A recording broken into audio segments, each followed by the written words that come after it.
Hello and Assalamualaikum. Today I would like to present the abuse topic to you guys.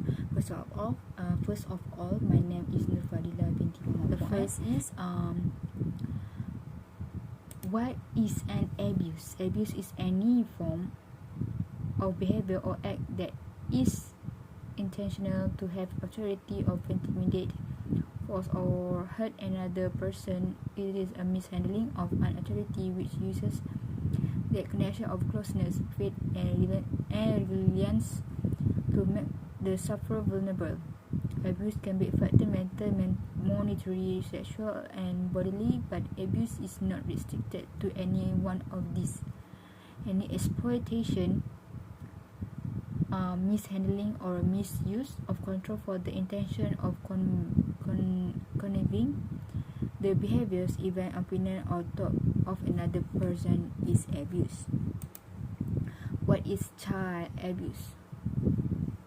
For the first slide, I talk about abuse, but the second is what is child abuse?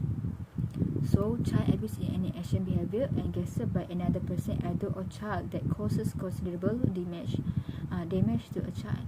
It can be physical, sexual or emotional, but can just as often be about a lack of affection, care and attention. Different child abuse and neglect or child mistreatment as a form of physical or emotional treatment, sexual abuse, neglect or neglectful action, or commercial or other mistreatment ensuing indefinite or possible harm to the child, health, continued existence, growth, or self-esteem in the circumstance of a relationship of accountability, trust or authority. Different form of child abuse can be physical abuse, emotional abuse, child sexual abuse, neglect.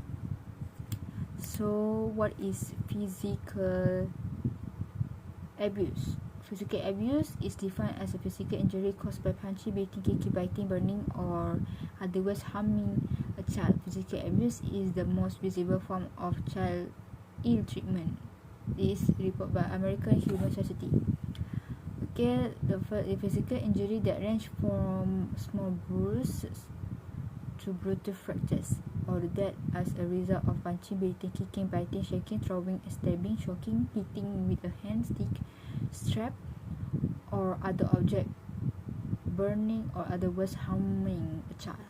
Such injury is considered abuse regardless of whether the caretaker intended to hurt the child. So, the effect of child physical abuse. The effect can be physical injuries, broken bone, head trauma, abdominal injuries, skin injuries.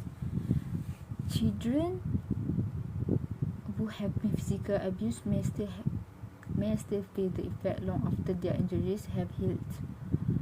Being shaken, hit or physical abuse is any way as a child can lead to a poor physical or mental health later in life, including depression disorder, anxiety disorder, eating disorder, childhood behavioral or conduct disorders, drug use, suicide attempt, obesity, sexual transmitting infection and risky social behavior.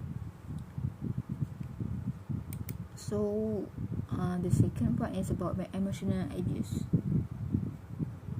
So, what we can know the difference about physical abuse and emotional abuse. What the difference about that? So, physical abuse is more that we can see, but emotional is more about the feeling that it's being used from our mouth, but the words that can hurt our heart.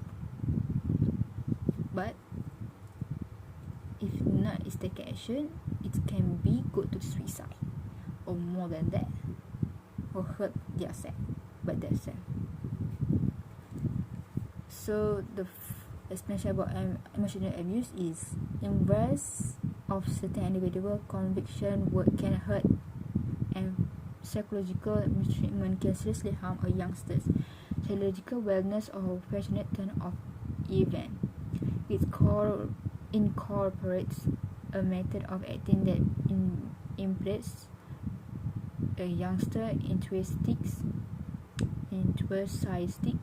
turn of event or feeling of worth.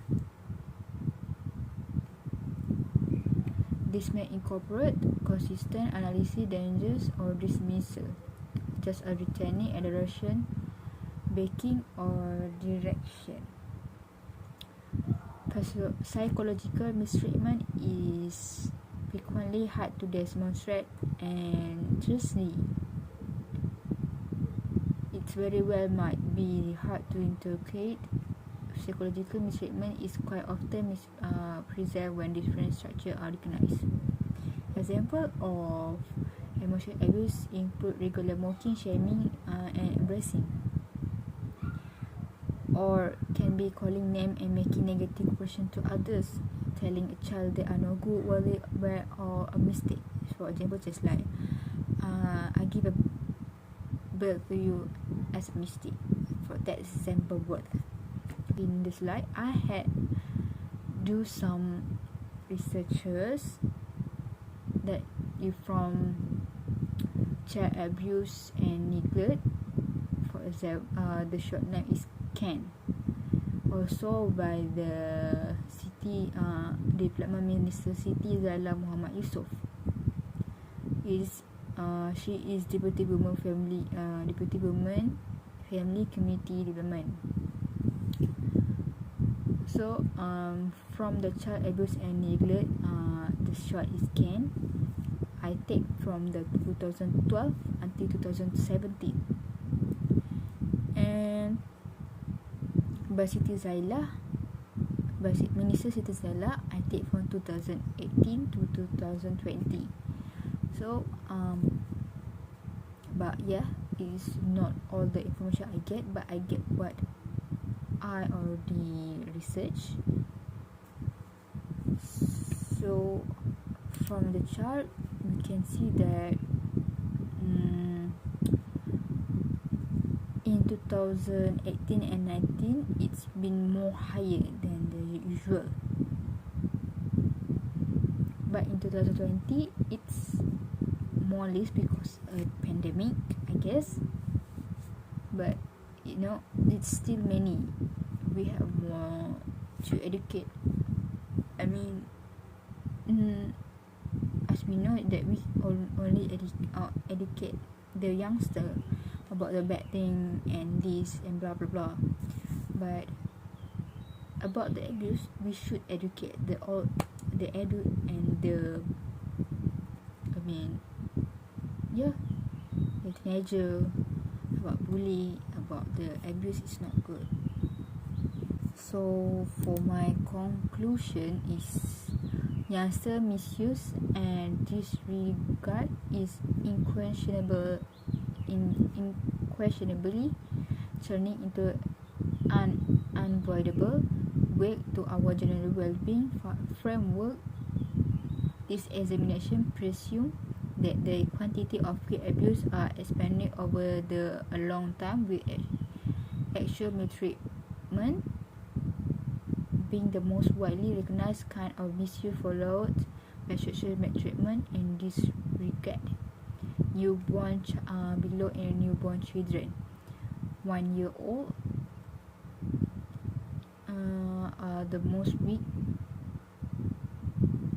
gathering to support critical wounds from actual mistreatment via overseas prompting pacing. Furthermore, long-haul morbidities. Successful general well-being system to limit youngster misuse and disregard case later on depend on joint endeavors of guardian structure, society, government. Furthermore, every partner engaged with youngster medical care and well-being. That is about the conclusion. That's all about abuse from me. Thank you.